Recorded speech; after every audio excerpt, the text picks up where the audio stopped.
right, hey everybody. My name is Willie. I own a business called Fungi Ally. I started growing mushrooms about 10 years ago and really got a lot more excited about people growing mushrooms themselves. Rather than providing mushrooms in the grocery store or at restaurants, I felt more in alignment with, hey, how do we get people able to grow 5-10 pounds of mushrooms at home for themselves or for a community. So that's kind of the scale that I'm most interested and excited about at this point, and is what I'm hoping you'll get out of this workshop, is a couple of skills of like, okay, if I want to grow some mushrooms at home, here's some ways that I can do it, and just some like comfort with being around mushrooms and interacting with mushrooms. So I want to start with a little like overview of the fungal kingdom, right? So mushrooms are in the kingdom fungi, different than plants, different than animals, and there's three things that classify an organism into this kingdom. One, we were talking about over here, the cell walls are made out of chitin, and we can't really digest chitin. So when you eat raw mushrooms, it's strictly for flavor. You can't really digest any of the nutritional or medicinal value in that mushroom. All right, so first thing, cell walls are made of chitin. Second thing, they are heterotrophic, which means that they can't make their own food. Right? They require an external food source, whether that's living or dead, to keep on living and make their food. The third thing is their mode of digestion is absorption. So they secrete enzymes outside of their body, break stuff down, and then suck nutrients back in. We have an internal digestion system, so we can walk around and look for food sources and grab stuff and put it in, and it does its thing inside, then we excrete all the waste. Fungi need to grow in their food source. All right, so those are our three categories that classify something into fungi. And there's an estimated 2 to 8 million species of fungi. So it's a massive, massive kingdom. And probably 10% of those actually make a mushroom, right? A mushroom is a fruiting body that can be picked by hand or seen with the naked eye. Right, so the mushroom part is just like the sexual organ of some fungi. All right, so I think we're gonna shift to our first cultivation process, which is wine caps, and then we'll do a little log inoculation. I want to show you, there's a bed over there that started to fruit wine caps. There's only stems left, but I want to just like see it. So we'll walk over there, check it out, and then we'll meet back kind of around this table. Yeah, so this is a cool way to make little mushroom beds. You don't have to box them in, but it can be nice to do. You can do it just in wood chips like this. One of the things that is amazing is that wine caps and other fungi make really, really incredible soil. So if you dig it down in here, there's going to be a lot of worms. They're coming up eating either what the fungi are excreting or the mycelium itself. And they're going to break all the wood chips down within 2 to 3 years. So if you're sheet mulching, if you're turning grass into garden, planting wine cap is really, really awesome to do, to speed up that decomposition and get a really healthy soil. And you'll notice this is in pretty full sun, but it wasn't that way when we did it. Yeah. All these foliage got destroyed in the fall. But even when you dig down, if you dig down just like, I don't know, 6 inches or so, it's really moist, right? So, and I can't quite squeeze water out, but it's close. And all this white material, this is the wine cap mycelium. What's amazing about this mushroom is that you can just keep transferring it. So you can take a handful like this, and this is your spawn, right? Yeah, and really, really strong mycelium. Look how it's holding on the bottom there. So very strong. You can grow wine caps on straw or compost. Um, all that is good to grow it on as well. Wood chips are kind of the base one because they're easy to inoculate at first, and they last for a little while. But you covered it with straw, it looks like. If you really want mushrooms to fruit, then shade is going to be a lot better. Yep. And you did say it attracts rodents. Yep. So we're gonna go over here to do the inoculation process and talk through making a lasagna. If I'm in a grassy area or want to do some weed suppression, like over here there's some poison ivy, you can put cardboard down first, right? Put some cardboard down, and then you just sprinkle the mycelium down onto the ground. So you don't need a crazy amount, but just getting it in touch everywhere. And it will grow. It'll grow beyond where you plant it. I don't like that because it's a lot of pine needles. So one of the fun things about planting it here is that it's going to grow into all this stuff this way. But you really want kind of like wood chips, not sawdust. So these bigger chip sizes and the little branches and stuff are really helpful to act as fruiting platforms for the mushroom. Right. So we've got kind of our initial inch or two, and then we'll put the rest of the spawn on top of that. I like to kind of break up those clumps just to get it throughout the bed. And then we'll cover that up with another, 2 to 4 inches. Could you do this any time of year? Yep. Yeah, you can do this any time of year. April is great because you get a full growing season. But I mean, really, anytime until October, you're good to do it. And then I would just water that in, right? So give it a lot of water, get it nice and soaked, and let it do its thing. Right? Now we have our wine cap bed. They like to fruit in now through mid-June. And then again in September. Once the bed's established, one trick that I've found works really, really well is if in April you get more wood chips, so say you get the same amount of wood chips that are here, and then just mix them all together, it really stimulates the mycelium to grow, and then it has this new food source, and it just makes a really prolific fruiting in June. If you just leave it like this, it'll probably grow for about 2 years. And then it'll kind of use up all the wood chips and go off somewhere else. You can do this in the winter too in your basement, in a bin like that. You can just grow it in that and then put that outside in April. So there's lots of different times that you can grow this mushroom. And it's a burgundy mushroom. The cap is burgundy. The stem's white. It has black gills and spores, and really good for like a portobello. So you can stuff it, you can grill it, or just saute it. Sometimes I've had them as big as my face. They can get really, really big. Another name for them is garden giant. Yeah. Okay, so that's our wine caps.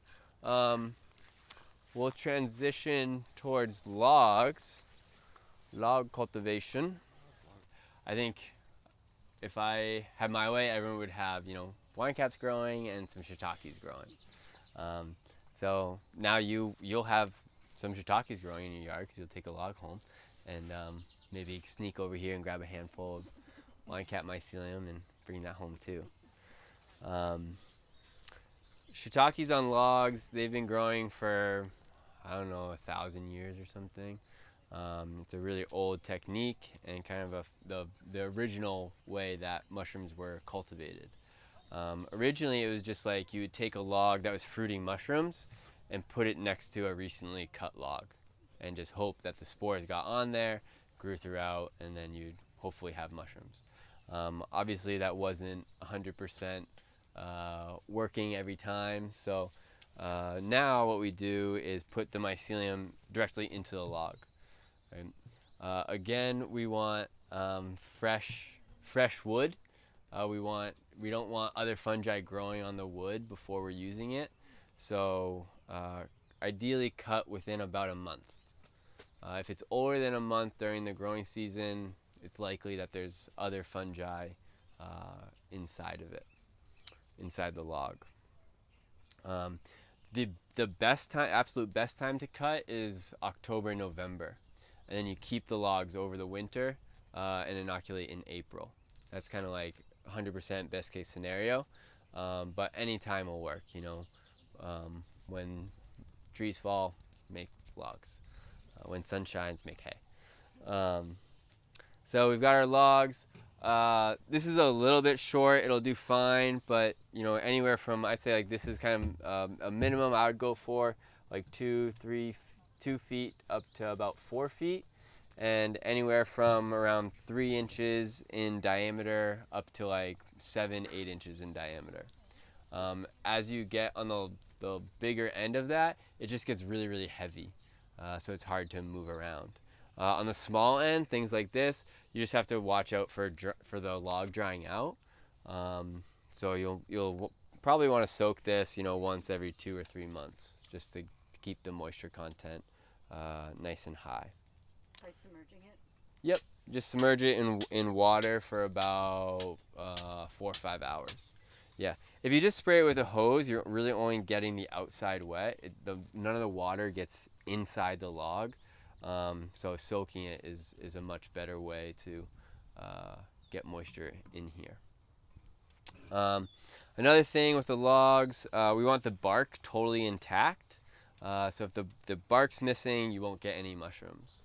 The bark kind of acts as like armor to keep moisture in and other organisms out, other fungi, other bacteria. It really protects the sapwood, which is what is being consumed by the mushroom. Okay, and then species. There's kind of 3 species that are used for shiitake cultivation. Oak, sugar maple, and beech are the 3 most common that you'll see. Other hardwood species generally are breaking down a lot faster, so you don't really get good results. You can grow, there's a lot of other mushrooms you can grow with this same method, so I'd recommend oyster mushrooms if you're going to be inoculating like a poplar or aspen or some other softer hardwood, elm, just because they break down so quickly. And then we have our spawn.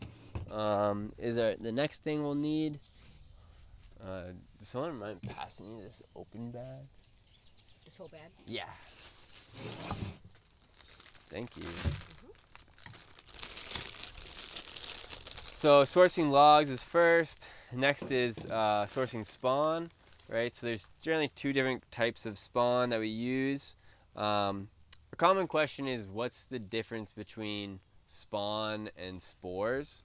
And spawn is mycelium grown throughout, usually sawdust, whereas spores isn't mycelium. It's a whole different thing. And spores are usually used in growing magic mushrooms because they don't have the compound psilocybin in them, so they're not technically illegal. So that's usually where you see spores. Spawn is just the mycelium. And you can get sawdust spawn for growing on logs or plug spawn. Right? Plug spawn is like if you've put together IKEA furniture and there's that little dowel that you put in the hole.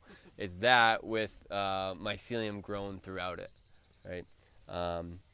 Which is cool. It's like, oh yeah, we can use this for mushroom growing instead of building furniture.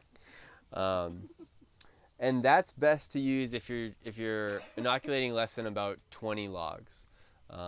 If you're doing more than 20 logs, or you're going to do it year after year, it's worth it to buy one of these tools. This is called a palm inoculator or a thumb inoculator. And essentially this, you just stab it in and it fills up this chamber and you have a plug, right? So it just makes a plug.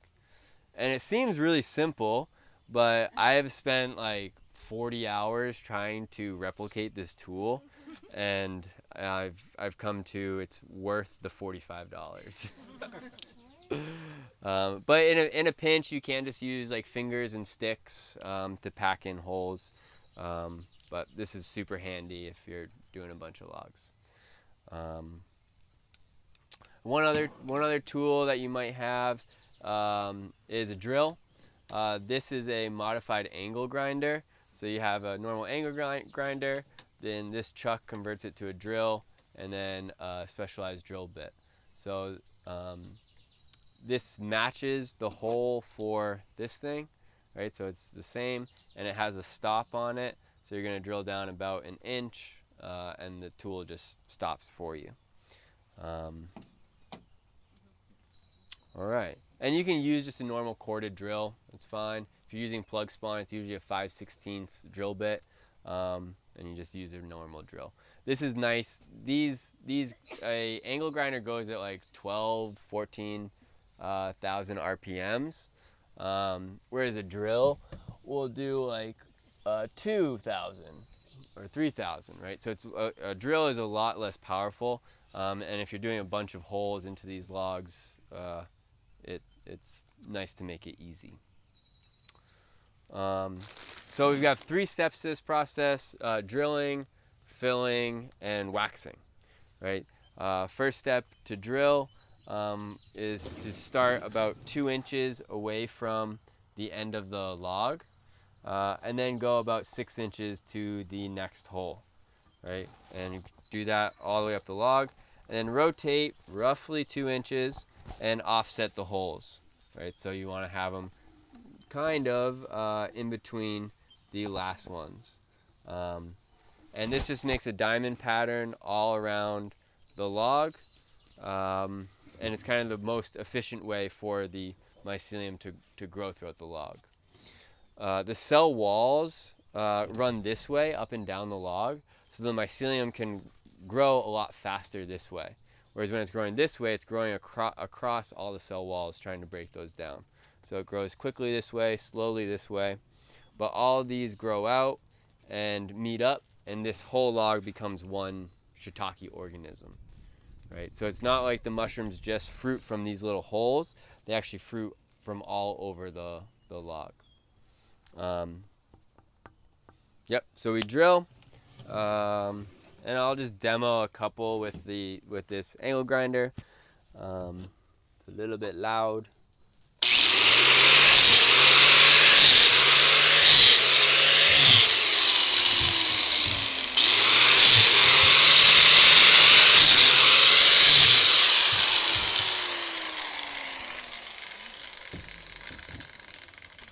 So pretty simple, and you can see how easy that was. Whereas with the drill, you really have to be like over it, pushing down. If you don't want to use this, there's a couple here that are already started, already drilled out, so you can use those or phone a friend. And this one, you'll just want to continue. You want to go all the way around the log.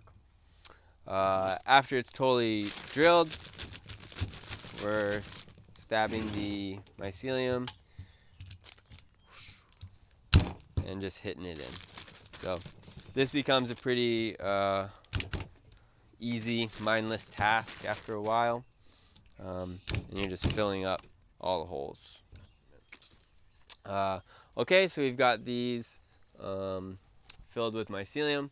Our last step here is waxing. This is Just all falling into the pot. Oh. they're going down. This is cheese wax. So it's ideal to use either cheese or beeswax. Paraffin tends to kind of crack. So cheese or beeswax, just melted. These are little wax daubers. You can use cotton balls or paint brushes. Those work really well. And you just You seal in the hole. seal in the hole. Yep. Sometimes they get a weird angle and you kind of have to push a little bit. And you really just want to make sure that there aren't any little micro holes on the sawdust, right? So the biggest intention for this is to keep moisture in and keep other fungi out. As the mycelium goes through this log, will it eventually become really light as far as, because it's consumed all of the, it's not the cambium, you said it was the Sapwood. sapwood. Yes. Okay. Yeah, so after, I mean, this will grow for 3-4 years. And eventually it'll just be really light and be falling apart, right? So we're decomposing the log. We're just doing it with the mushroom that we want to do it with. So yeah, this becomes really light and just falls apart. Okay. Yep. How long before you get mushrooms? So it's May right now. We would basically wait until next June until you're getting mushrooms. So this would take, this one actually it's small enough. If you put a couple more holes in here, it might fruit in September. That's an advantage, having a small log with lots of holes in it. And then this would probably fruit for three years or so. To store it, you want it in the shade. So in the shade is really, really important. If it's in the sun, it's just going to dry out and die. I like to look at the cracking at the end of the log. So if you can put like a nickel into the cracks at the end of the log, then it's too dry. And you should soak it for 4 or 5 hours.